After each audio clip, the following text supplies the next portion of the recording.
সেই নারীরা আমাদেরকে অনেক কিছু দিয়েছে। এশিয়া কাপে খেলার অর্জন পাইছে ওরা, এবং তারা আসলে যে আপনার সাফ চ্যাম্পিয়ন হয়েছে কয়েকবার।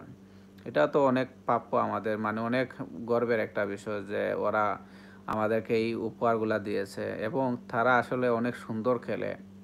তো উচিত আসলে বাংলাদেশ ক্রিকেটের তলে যেভাবে আপনি টাকা খরচ করতেছেন, উচিত ফুটবলের তলে আসলে এভাবে টাকা খরচ করেন, এবং নারী ফুটবল টিম আমাদেরকে যা দিয়েছে এগুলো আসলে আমরা কখনো ভোলার মতো না।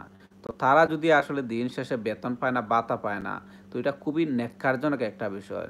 আমি দেখলাম এর আগে একবার একটা নিউজে আমি দেখছিলাম যে পিটার বাটলার, যে আসলে নারী দলের কোচ, হেড কোচ, সেই পিটার বাটলারও নাকি কয়েক মাসের বেতন পায় নাই, এবং তারে আসলে ক্ষমতা থেকে সরানোর জন্য অনেক ষড়যন্ত্র করা হয়েছে। কিন্তু এই মানুষটা তো বাংলাদেশের নারীর বাংলাদেশের মানুষের জন্য তো অনেক কিছু করছে না। ওর মাধ্যমেই কিন্তু সাফ চ্যাম্পিয়ন হইছে। ওর মাধ্যমে সর্বপ্রথম এশিয়া কাপে খেলার অর্জন করছে। ওই পিটার বাটলারের আমলেই কিন্তু। তো উচিত আসলে নারী ফুটবল টিমের তলে আমাদেরকে ইনভেস্ট করার, এবং ওদের ভাতা এবং বেতন ওগুলো আমরা মাসে মাসে পেমেন্ট করার, এবং ওদের যে বেতন আছে ওই বেতনের মাধ্যমে আরও কিছু টাকা অ্যাড করা যায়, ওই রকম সিস্টেম করেন। ভাই দিন শেষে যেই গরু আপনাকে দুধ দিবে সেই গরুকে আপনার ভালো খানা দানা এগুলা দেওয়া উচিত। কারণ ওই গরুটা যদি ভালো খায় তাহলে ও দুধ আরও বেশি বেশি দিতে পারবে।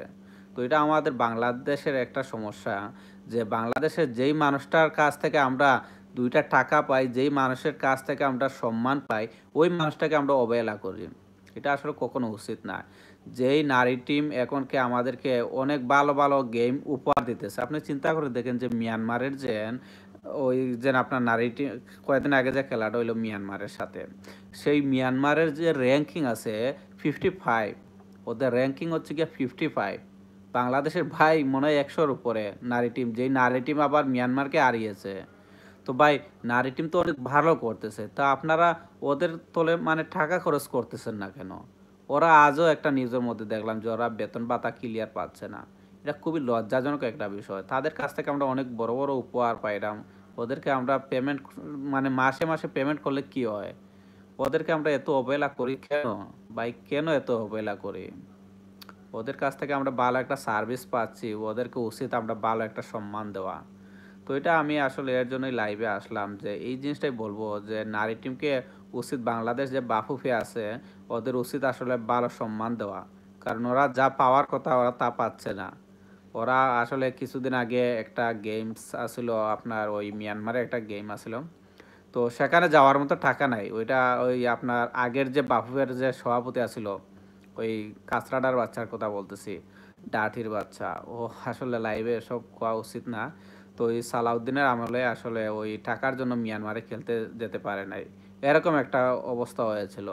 তো নারীরা কেন টাকার জন্য অন্য একটা দেশে গিয়ে খেলতে পারবে না? কেন পারবে না? সেই নারীরা আসলে আমাদের বাংলাদেশকে কত গর্বিত করতেছে।